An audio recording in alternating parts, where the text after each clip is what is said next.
जय शिवराय मंडळी. कसं आहे, फोर व्हीलर घेऊन रानात जाणारे अमृत जांभरे एकटेच असतील आणि ती रानात चालली पण कुठून माहिती का? ती चालली ओढ्यातून. आता ओढ्याला पाणी नाही आहे म्हणून जांभरे पाटलांची गाडी डिरेक्टली त्यांच्या वावरात. म्हणजे ह्या माणसाला कसलाही चालायचा ताण नाही. इतका सुखी, समाधानी आणि जबरदस्त शेतकरी कुणी असेल तर नक्की मला त्यांचं नाव टॅग करा. आणि आत्ता आमची ही सफर आलेली आमच्या जांभळीतल्या रानात. मंडळी, यादववाडीच्या रानात चक्कर फेरफटका मारल्यानंतर आता आम्ही आलोय आमच्या जांभळीतल्या रानात.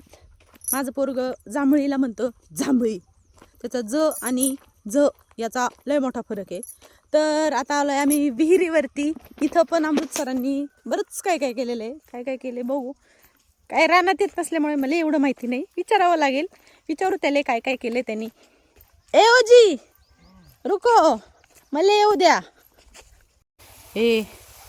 ह्या विहिरीला आपण पहिल्यांदा बघितलं होतं तळ्याच्या तिरुळा होता ना. तिरुळा म्हणजे पाण्यातला साप. माहिती का तुला शिव? कुठे गेला असन बरं तो? आणि चल बायको तुला रानात फिरून आणतो असं म्हणता म्हणता नवरोबाने चक्क रानात आणून मला कामाला लावलं. आणि ह्या माझ्या वंसला सुद्धा, तशी ननंदबाईला प्रॅक्टिसच आहे पण आज दमली बिचारी.